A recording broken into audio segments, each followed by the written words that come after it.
something like that. Yeah. Now, at the same time, there are two other voices. Mm-hmm. One other voice says that the whole thing is a hoax. And the third voice says that was a high-level Zionist hoax in order to kind of try to capture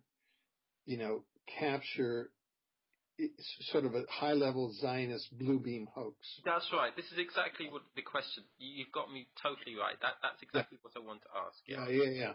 So, you have, I subjected the video, I gave it to UFO experts, and they analyzed both the event itself, and it was very similar to dimensional angels that they had encountered in Winnipeg, Canada, some years prior. Okay. So that from an interdimensional point of view, the phenomena appeared to be similar.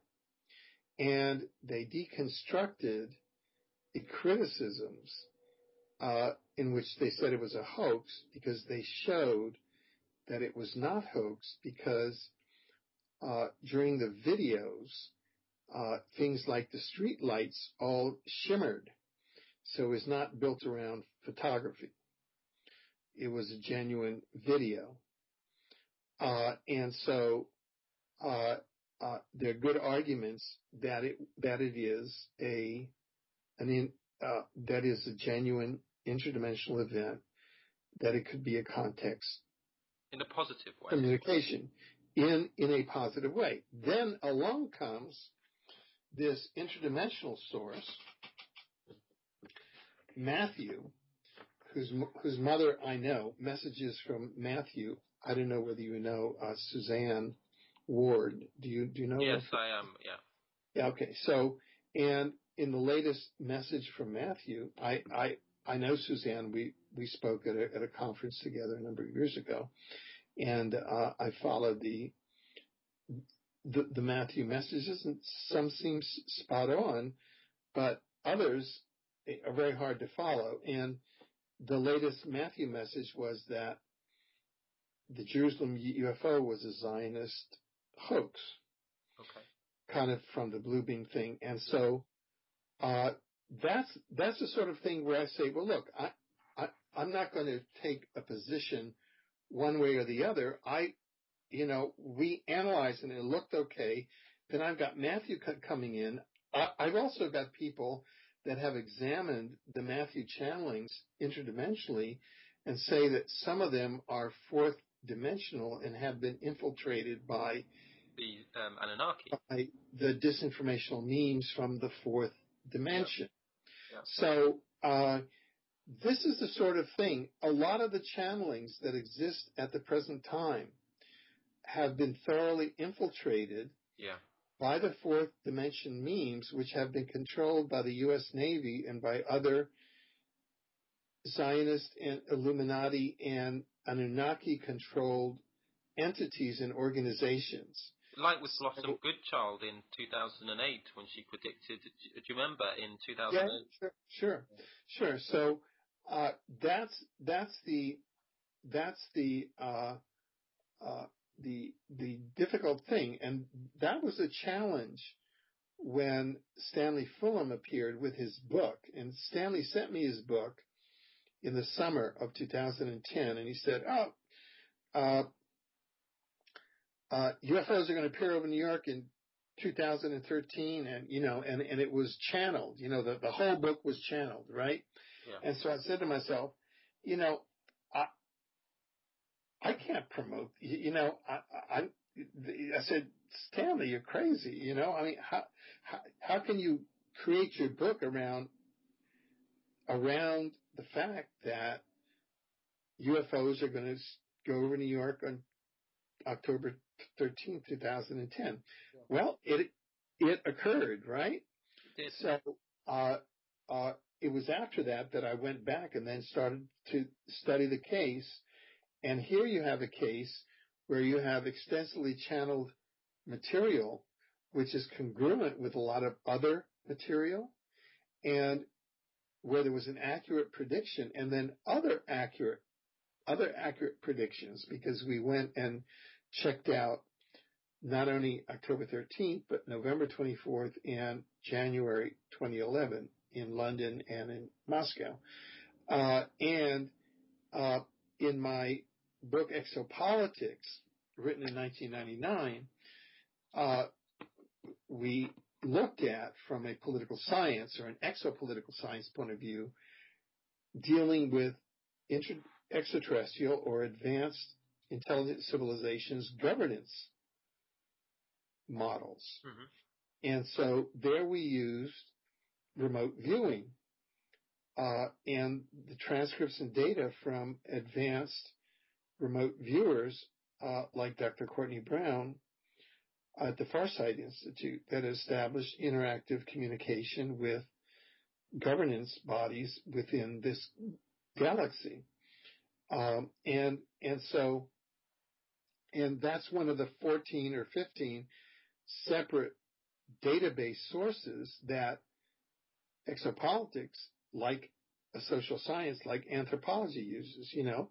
Yeah. In anthropology, you go out to the Stone Age tribe and you take your notebook and you sit down with them and you have, a cup of hot water or whatever it is, and you write about them, and and so that's how you can't get to the Galactic Federation from here. You have to go to another dimension, because they're in another dimension from the time-space dimension. So we were able to, through laboratory protocols and replicable results, which is what determines acceptable knowledge according to the scientific method, to develop replicable interaction with galactic governance authorities.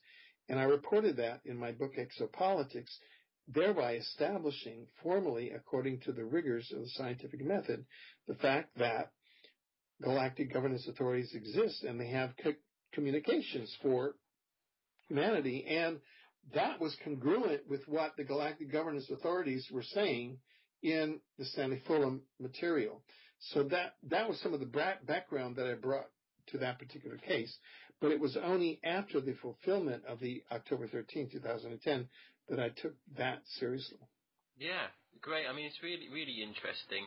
I mean, again, we have to all use our own spiritual discernment to know the truth, of course.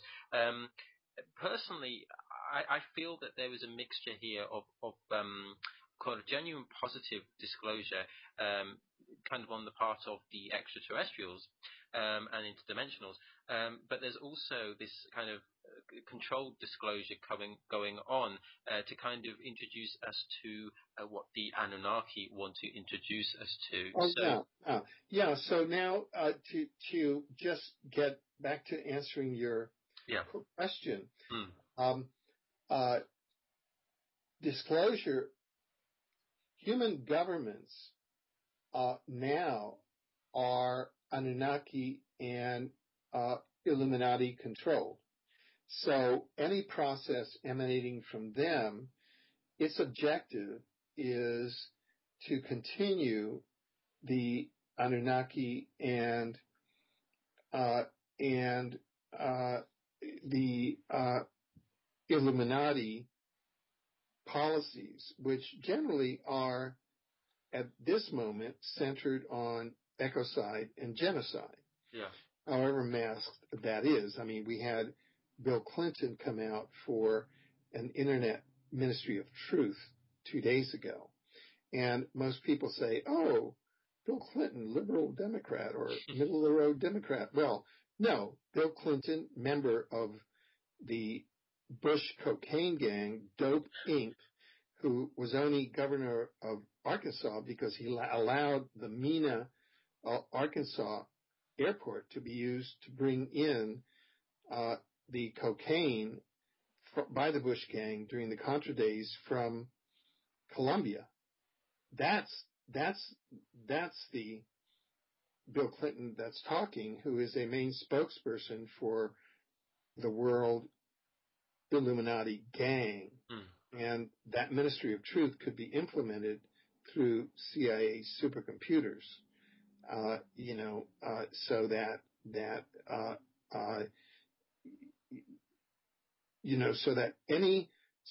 the governments, from the UK to the US are now planning false flags which are in implementation of ecocidal and genocidal policies.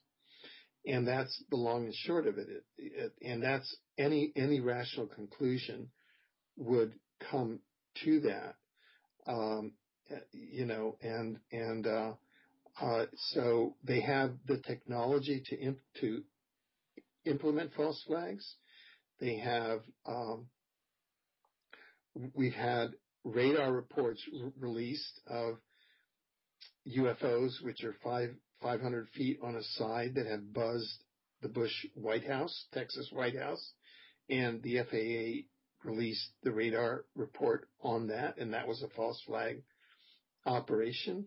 Those are either black budget craft, or they're contract, what I call contract ETs.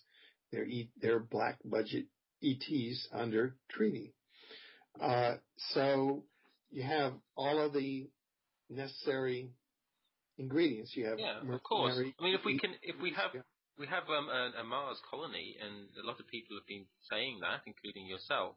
Then they have the capability of this technology of creating this massive distraction and scenario which people refer to as Project Bluebeam. Yeah. But